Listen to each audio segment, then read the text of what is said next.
I want to welcome you to Dream Chasers Radio with me, your host, Yaya Diamond. What's up, peoples? It is a wonderful day, and I have a great artist on the show for you today. Don't you go nowhere.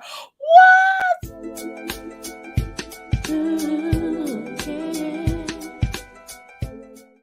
So, like I promised, we have a great artist on the show for you today. You can get us Dream Chasers Radio, Yaya Diamond. Just Google it. Okay, we're done. YouTube, all of that stuff, everything, just everything. But I'm going to bring my artist on. I want to welcome him to the show. Welcome to the show, DirtyWhite. What's up, bro? Woo! We bike, baby. Yeah. Hey, it's a pleasure to be here, Miss Yaya. Thank you so much. Shout out to Dream Chasers. Shout out to everybody that's involved, man. Shout out to the management. Shout out to yourself. It's a beautiful day in the neighborhood, as the indomitable Mr. Rogers once said. I loved him when I was little growing up. Oh my Hey, gosh. you know that dude was like ex-Army, ex-Marine, like Navy sniper, crazy guy. Yeah, you should read some. The dude was crazy. Yeah, he was nuts before he started the show. Yeah, you should go check it. It blew my mind when I read it. But yeah, I'm serious.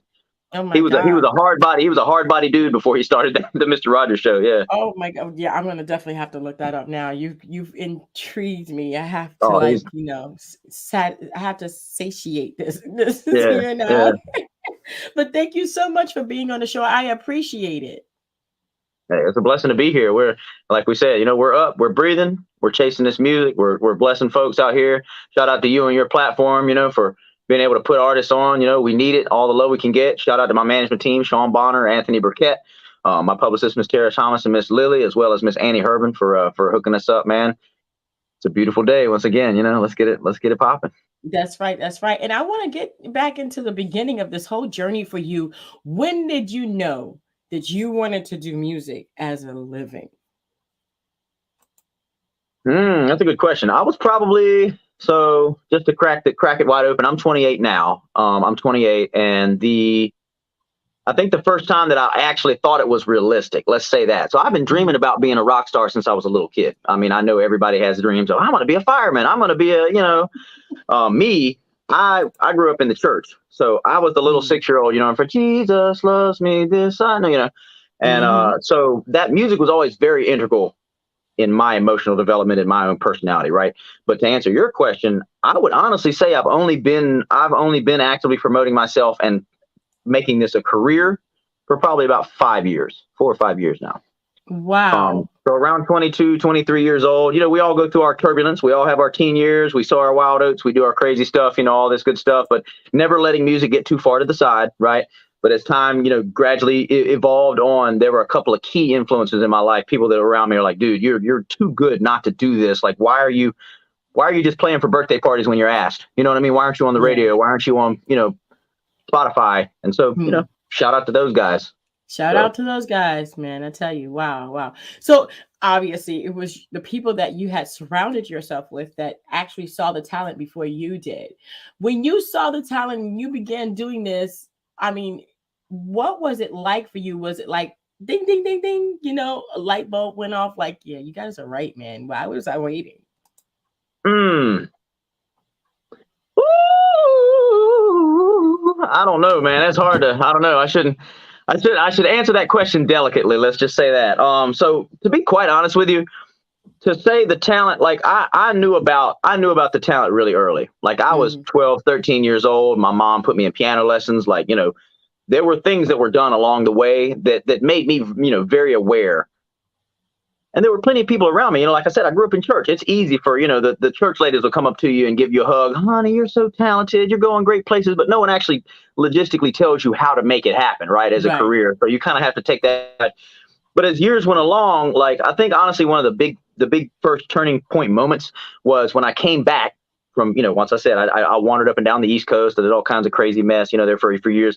And I came back and I linked up with my good buddy, Young Will. If you guys check him out on Instagram, Young Will 910, he's a DJ, event host, coordinator, etc. We were both super young at the time. Like I was 19, he was, I think, 16, about to turn 17. But lo and behold, he had a studio. His mom, for his birthday, had bought him a laptop and an interface and a mic, and he was going crazy recording all these little local artists, and stuff. And, we had known each other since church days and had gotten separated, right, for years. And when I came back, I bumped into this guy at the Dollar General. It's one of those crazy stories that you never would think would happen. We bumped into each other and we looked like doppelgangers. We both had the red flannel shirt, the black jeans, the Chuck Taylors. You know what I mean? Like we literally looked at each other and we were like, man, I know you. Who? Wait a minute. You're so-and-so. He said, man, I've got a studio. He's like, I know you like to sing. I've heard people talking about you singing. You need to come get in my studio. And there was realistically a development period of probably 4 or 5 years where I really didn't actively promote myself because I knew my sound wasn't ready. I was in the studio day in, day out. Like Lil Wayne says, clock in at 8 at night, leave at 5. You know what I mean? Everything that I could do, going to college, full-time job, every waking moment that wasn't spent on college or employment was spent in the studio. And it took a good 4 or 5 years of that for me to finally develop my sound. And like I said, around the age of 22, 23, between 18 and 22-ish or so, I worked really diligently on my sound. And by the time it was ready, it was ready. And then we started out we launched into the promotion and the career development part of it. So it was a lot due to him. He was like, you got to come get in the studio. He's like, you sing all over the place. You're always singing for events. You're, throwing shows. You've got fans. You just don't have any music out that anyone can listen to. Like, why is that? And I'm like, yeah, I guess you got a point. So then that led to the discussion naturally about, distribution and, the whole nine. So yeah, it took a while. I mean, getting your sound, it does take a minute. And I mean, literally your sound in your 20s, and I can kind of vouch for this, is going to be totally different than the sound in your 30s and so on and so forth down the line. And so we're constantly developing our sound. But your sound is one thing, and the business of music is another. When you went into this whole thing, what was the one thing that kind of threw you for a loop for the business side of music? I think what blindsided me the most, and this is going to sound a little egotistical, but just take it with a grain of salt. Initially, when I first started doing music, or like when I first started getting in the booth, right, I didn't do a whole lot of singing. First of all, I was like strictly a rapper. Like I just wanted to be Ludacris. I just wanted to be Slim Shady. I just wanted to be Dwayne Michael Carter Jr. I didn't care about singing. I didn't do any runs. I didn't do any of that because to me, church and singing were very interconnected. You know what I mean? If I'm not singing for God, there's no reason to sing, right? And it took a long time to weave that out of me where, yes, I feel comfortable singing secular music. And now I'll sing for anybody, anywhere and sing whatever. And it's all good. But the reality is I, for some reason, thought for a while that I could just be in the studio and drop my little songs on SoundCloud and that my transcendent talent was going to bring the crowds flocking. It's not true. It's not true. Maybe in the 50s when, you only get a Johnny Cash every once 20 years, you know what I mean? You only get these certain artists. But now with the oversaturation of the market, even when I started, like we said, 4 or 5 years ago, everyone has a microphone. Everyone has a studio. Everyone's in their mom's basement with auto-tune. And the reality is, for somebody like me, that attitude was really unhealthy. And part of what led to that 4 or 5 year lull where I just worked on my sound. I dropped music. I'm not going to act like I didn't drop music. Like I did drop music, but no one really cared per se. Like my core fans, the people that were originally messing with me, kept on messing with me. But there was no massive growth. There was no exponential like I'm experiencing now, like the influx of, you know what I mean? Like I got a song on Spotify right now with, growing close to 80,000 streams. Like those types of numbers were unimaginable when I was 20 years old, because I would put a song out on YouTube and not promote it, not do anything with it. I'm assuming, well, obviously the first person that hears this is going to share it with everyone they know, and this is going to be a hit. It's not realistic, and that was the thing that really blew my mind, was the fact that no, you have to pick your battles, pick your lanes, pick your promotions, pay attention, network. There's a lot that surrounds it. So you can't just, oh, I'm so fire, this has got to catch, right? Like, nah. Good songs are not made. Good songs are promoted. My good buddy Bobby Dollars from CBT told me that. So, super true. Yeah. It is so true. It is so true. And you have to do so much to the music. You have to make sure that you have, it's registered here, it's registered there. You got BMI, SESAC, ASCAP. You got to do the copyright, sound scan, the whole nine. The whole 9 yards have to be done before you can even release the song. Yeah, correct. Before you can expect to make any profit off the song, and that's the thing, though. There are some people who have released music and not done any of those things, and the song blew up, and their income from that song, even though it was massive, their income was very, very minimal. Yeah. From the actual release itself, right? It shouldn't be all about money all the time, but inevitably, like you said from the very beginning, if you're trying to make a career or something, you have to pay the light bills. Yeah, you definitely have to do that. I think you kind of stopped a second. You're glitching. Can you hear me? I can hear you, but you stopped. You're like your video stopped. Mm. Just move on my side. Can you I'm see? not sure. Hold on a second.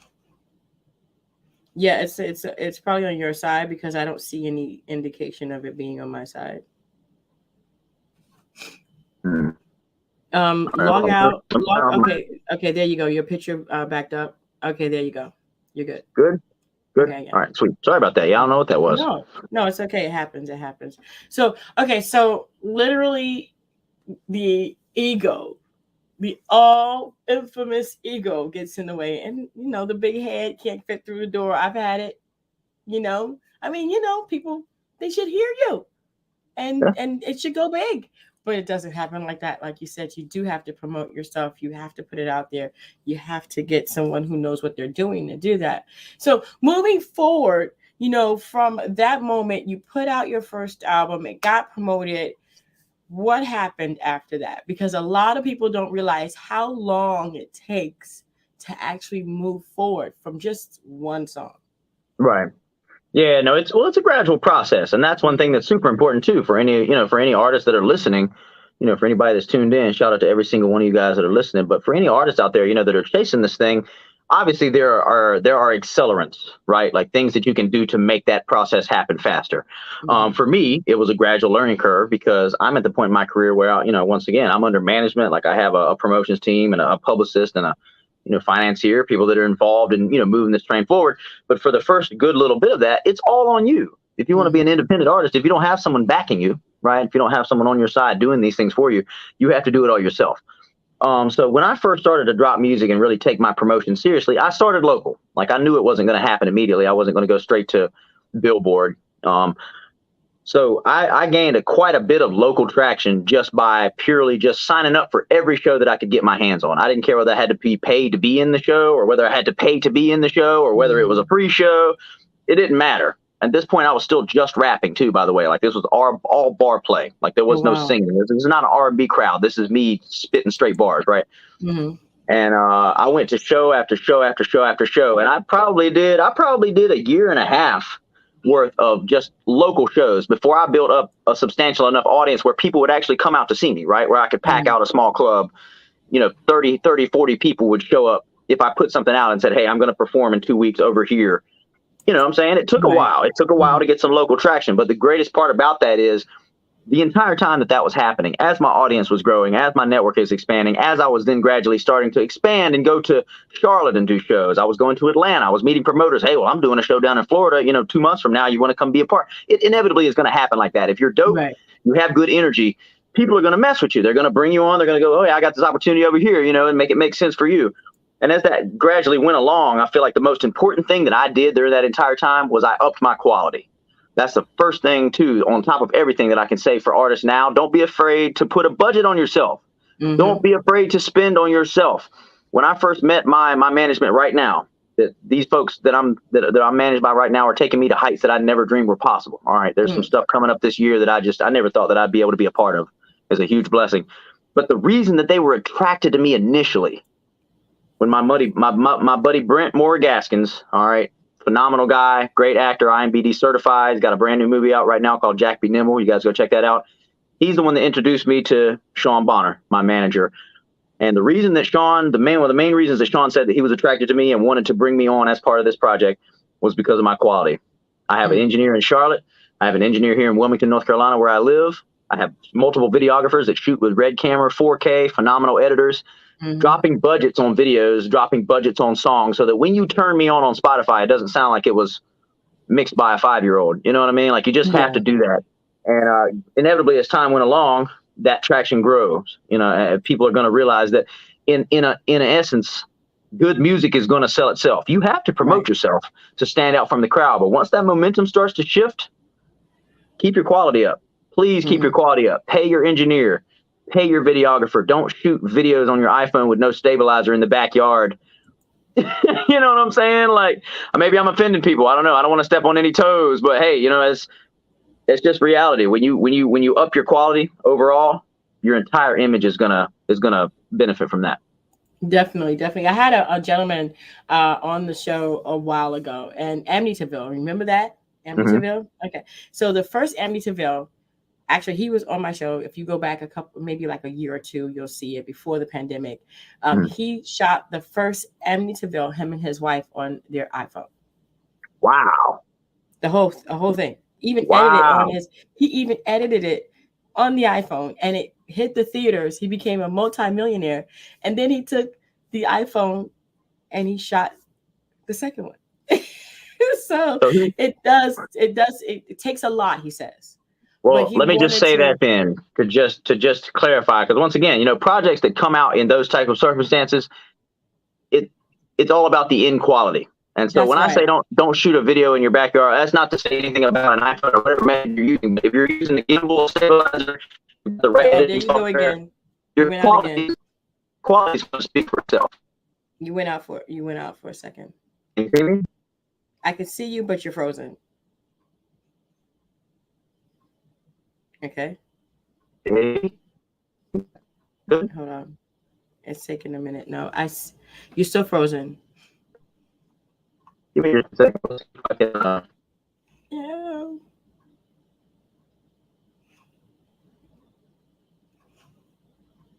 you're still frozen. Are you still there?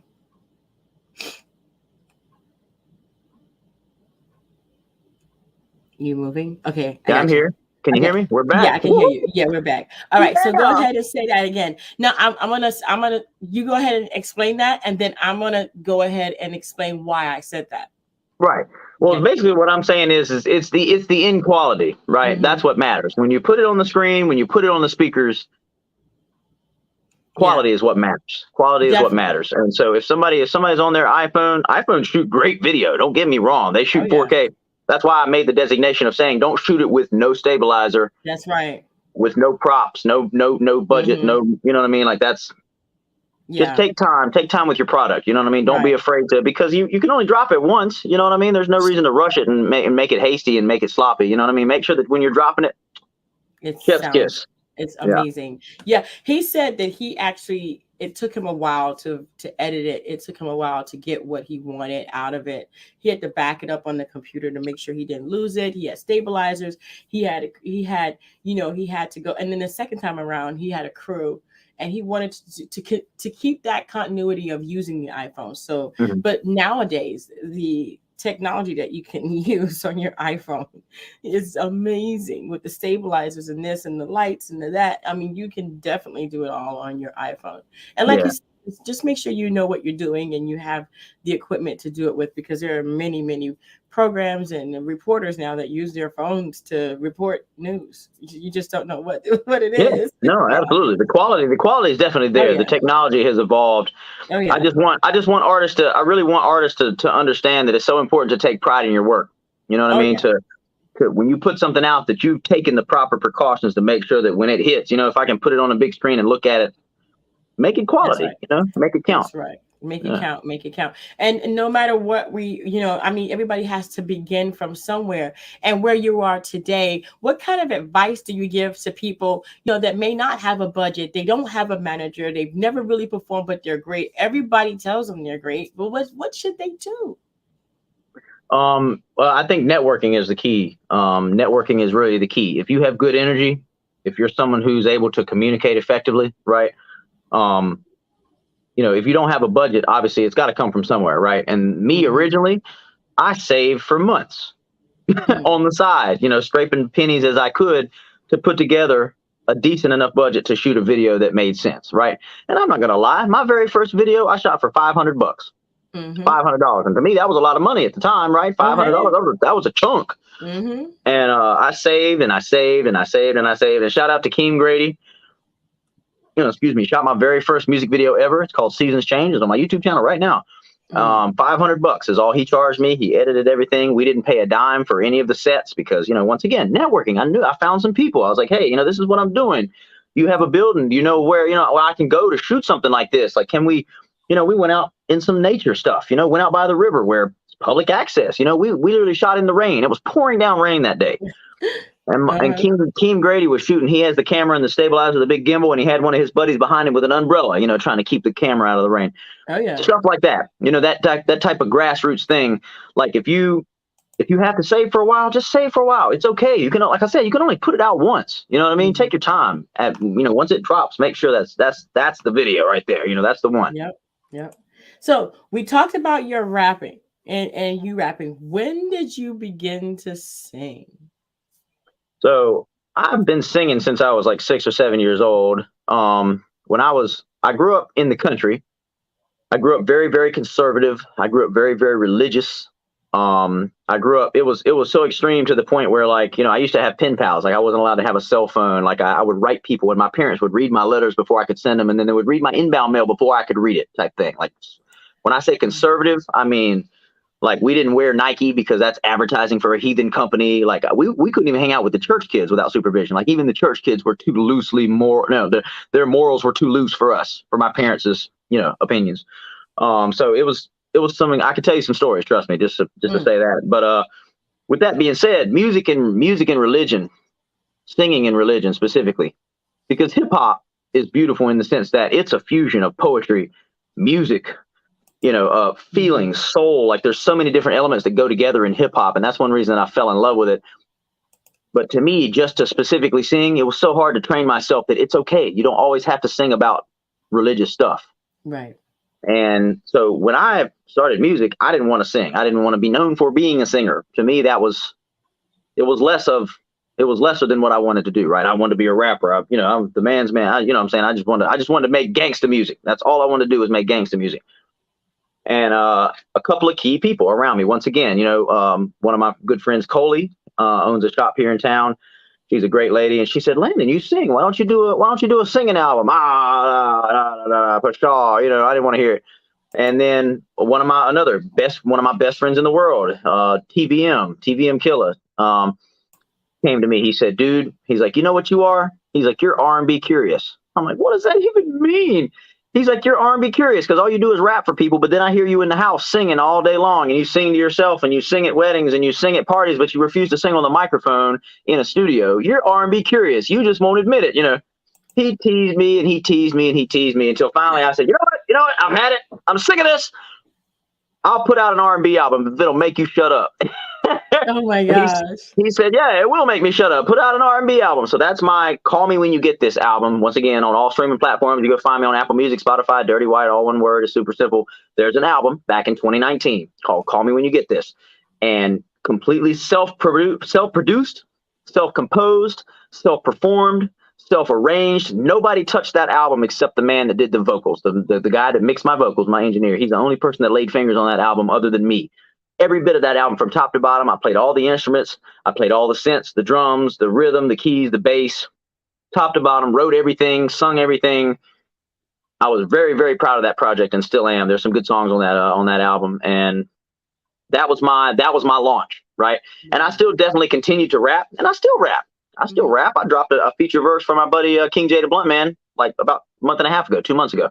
But the singing part, once I broke through that ice, once I realized that my sound could be commercial and that I didn't have to sing about religious stuff to be relative or to be relevant, that just kind of opened up the floodgates. And immediately, as soon as people started listening to that album, features started flooding in. "Hey, come sing me a hook. Come sing me a hook. Come sing me a verse. I need you to, I need you. And it just kept on going after that. So shout out to the people, once again, that were close to me, that literally grabbed me by the collar and shook me and said, "Hey, wake up. What's wrong with you?" Somebody that goes, somebody that's able to do that should do it. Like, you should do it. I'm like, okay, all right. I got you. So took a while to mature into it, basically. Wow. So now so I have to talk about this because you're DirtyWhite, right? But there's an F in all of your social media and your website. Why? So somebody on social media has already gotten DirtyWhite before I came along, or before I decided to brand myself as that. That name, incidentally enough, too, quick story. I didn't make that up. DirtyWhite, I didn't make it up at all. I was actually working at a screen printing shop, right? Back when I was, I had to have been 17, 18 years old. Back when I was first, like, really starting to, like I said, get in studios and like tell people that I was rapping, right? Like, "Hey, I rap." buddy of mine, Scott, that I worked with. Yeah, I don't know if you've ever heard of a band called Foreigner. You remember a band from like late Of '70s, mid '80s called course. Foreigner? So they've got a song. They've got a song. 'Cause I'm a dirty white boy, dirty white boy. I'm a dirty white boy. Anyhow, so they've got this whole thing. And my buddy Scott comes up to me one day in the print shop and he taps me on my shoulder and he said, "I found your song, man." And I was like, "What are you talking about?" And he pushes play on the intercom, the CD system in the shop. Dirty white boy, it starts going. I just laughed, once again, kind of like the singing thing. I was, man, get out of here. You know what I'm saying? Whatever, dude. Yeah, no, that's you. You're a dirty white boy. Because, at the time, granted, even though I'm much more PR friendly now, back when I was 19, 20 years old, I had a mouth on me. You know what I'm saying? Let's just say that. Okay. And, you know what I'm saying? And I used to just talk a lot of rah-rah, a lot of smack, So dirty white boy fit the profile, right? But I thought it was kind of annoying, to be honest with you. I didn't like it. And I fought it tooth and nail for a good probably 6 to 8 months. And it spread like wildfire. I don't know what in the universe made that a thing. I think it was because people realized that I didn't like it, and they were just messing with me. "Oh, what's up, dirty white? I heard they calling you dirty white boy now, huh? You dirty white, huh?" And they would not let me down. They wouldn't let me live it down. And after a while, I just kind of was like, you know what? Can't beat them, join them, I guess, if that makes sense. So I just had to heck with it, and everything just kind of transpired towards that end, and I, ended up branding myself as such. But now I think it's honestly a blessing, because to me, what's interesting about my whole shtick, I feel like, what kind of makes me meaningful or noticeable is the fact that when I do enter a room, or when I go on stage, or when I'm introduced as Dirty White, and they look at me, and you can't see because of the sleeves, but I'm covered in tattoos, dreads down my back. Everyone immediately assumes what they're going to hear come out of my mouth. And there's nothing that I love more as to walk into a room and to everyone to assume something about me. I love it. I walk in here and everybody's like, "Oh, I know what he's going to do. I know what he's going to sound like." No, you don't. No, you don't. No, you don't. So I just think it's kind of a catch. It's one of those catch. Like I feel like you don't see me more than once or twice before you know what I'm saying, you're immediately able to like recognize, like, "Oh yeah, he blew my mind last time I was in here, such and such and such." I don't know. Once again, without ego, it was stroking my ego too much, but I think that's kind of the catch, basically. Awesome. And what does the F stand for? Getting back to that, my fault. Yeah. Right. Yeah. No, okay. So when I started branding myself, somebody already has Dirty White. Right. Somebody already took it, and I can't get it from them. They won't let me have it. So I added the F because I am a diehard Lil Wayne fan, and have been ever since I heard Pop Bottles, ever since I heard like Father Like Son, ever since I heard, Stunting Like My Daddy. Just don't get me started. Carter 1, 2, 3, 4, 5, Dedication 1, 2, No Ceiling. You know what I'm saying? Anyhow, so I'm not even going to go there. But the F is for phenomenal. Like Wayne has made it a kind of like a signature thing of here. Wheezy F, baby, and the F is for F is for whatever. He may put a number of different words in there, but the F is for phenomenal in my case. And just as a little tribute to him, I don't know if he'll ever know it or ever care or ever see it at all, but it just made sense. Like with the social media, it's like, oh yeah, let's go with it. Well, I'm calling out to him right now because I know somebody that knows him, and this is going up on Amg Entertainment. So nice. You guys at Amg, what's up, guys? What's up, all of you guys there? Hey, get this video out to him. You got a big fan in Dirty White there, Lil Wayne. Man, hey, I tell you, man, I love the fact that you've grown so much. You've come from, not knowing who you were until going into one genre of music, and now you're encompassing not only the genre but an entire section, hip hop and R&B. What is next for you? So I think what's really important to focus on right this moment personally is the way to garner more commercial appeal. Obviously that's one of the main things, without all the still in my soul, you've heard the jabber, everybody, everybody thinks that they have it figured out. But at the end of the day, what I'm focused on right now is not only honing my abilities, right? Razor sharp edge. Like my vocals have to stay on point. I have a vocal coach. I withstand, listen to me. I withhold, okay, from any, alcohol. Like I don't drink. It's been probably 8 years since I've had a drop of alcohol in my system. I don't smoke cigarettes. I don't smoke anything really, to be honest with you. Just because of purely just vocal cords. I need to. Yeah. I need to be I able know to how do you that feel. for a good few years, to come. So when it comes to me personally, that's a lot of stuff that I'm working on. I'm in the gym heavy. I'm eating right. I'm eating healthy. I'm eating clean. A lot of that stuff. And then commercially, now that I'm under management, for the past good little while that I've been working with them, they have opened up opportunities that I've never thought about. So, working with people like I'm working with, it's easy to just let the good vibes flow at that point, right? So like I already Yeah. know what my sound is. I know what I'm capable of. If my manager comes to me and he goes, "Hey, this song over here, I think would be a good fit for you to want to write to this instrumental," or "Here's a song that's already written," for instance, you know what I mean? We're going to redo this song. I have to be on top of my game so I can step in the studio and knock stuff out and work. So it took, like you said, it takes a while to figure out your sound. And I think that it's important for artists to know that. Once again, don't be scared to be weird, man. Experiment, mess around. Mess around. If you're in the studio and you don't, to me, I think the most important thing about the creative process is you need to be a little bit uncomfortable. Maybe that sounds odd, but I think that if you're in the studio and you're always absolutely happy with what you're doing, you're not growing, you're not experimenting, you're not evolving. You know what I mean? Like, Yeah. you can't tell me that if you know what I'm saying? Like Kanye felt comfortable the first time he heard My Dark Twisted Fantasy from front to back. You know what I mean? Like that's anything that you make like that's going to be pivotal and, emotionally charged has to be just a little bit weird and a little bit uncomfortable and a little bit experimental. Like you need that. So at this stage in the game, I'm working with some incredible producers. I've self-produced up to this point. Like if you go on my catalog on Apple Music, Spotify, YouTube, whatever, you'll find beats. Obviously, I do work with producers. Like you said, the ego thing has to be gone out the window. If I, link with a producer who is an amazing producer and brings good vibes to the table, I'll absolutely work with folks. But the majority of my catalog, I have to say probably 85%, maybe 90% of my entire catalog has been self-produced. I make all the instrumentals. Like I'm aware of music theory. I compose, put stuff together, make it happen. But now I've been introduced through my management to my good buddy Jay Styles. Shout out to Jay, man. Love you, bro. The youngest member of Blackstreet, working out of EQ Studios in Charlotte, over there on the west side. We've created a 5-song EP. I'm super excited to share it with the world. It's dropping probably end of 2022, beginning of 2023, if I had to say. Don't put a date on that. But 5-song EP produced by him. He's described it personally as trap John Mayer, if that gives you any idea about the vibes. So lots of acoustic stuff, lots of trap drums, lots of 808s, lots of real soft, sultry, silky vocals. Oh, I just can't wait for you guys to hear it. But the focus now, taking that and blessing the world with it. We're able to open up opportunities like people like yourself that are giving these platforms to these artists that deserve it. And, I can't shout out you enough for, providing this platform and being able to bless folks that are blessing us back. Music holds us all together. You realize where we'd be without music? If music didn't exist, this world would be a dark, dark place. Dark place. I'm telling you. Yep. Yeah. Wow.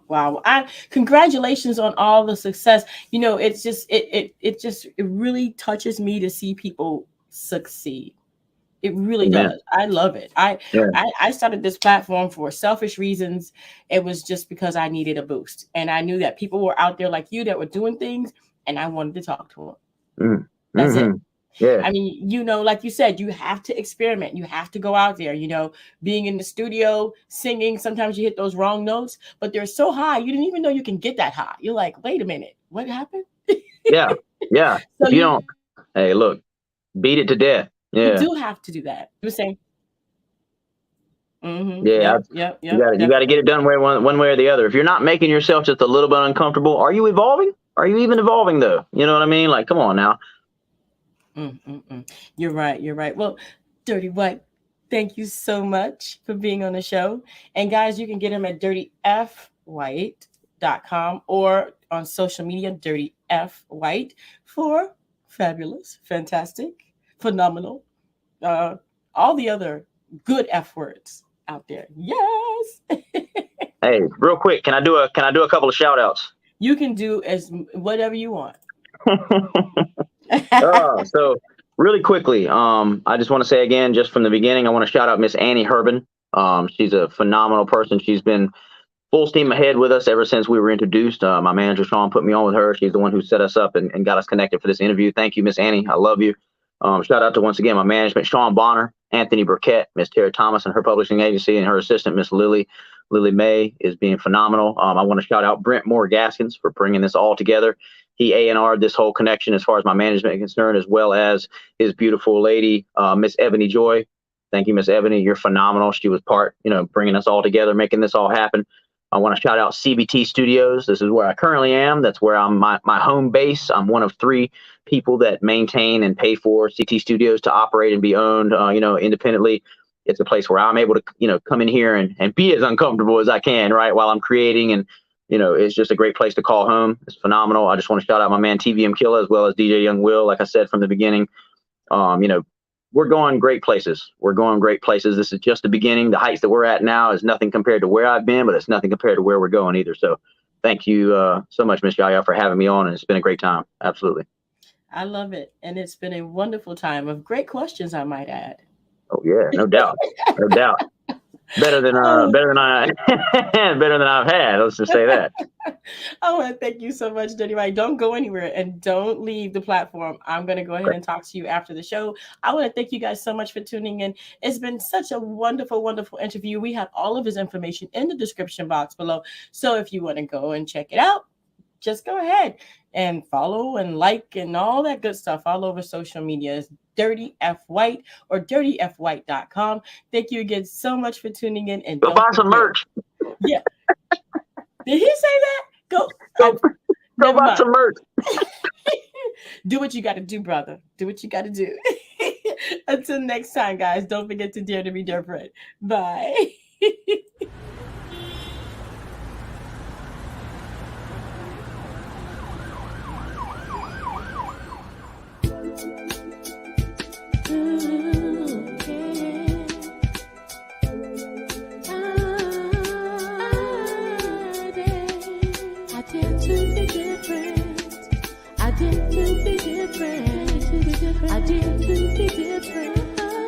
I did to be different. I did.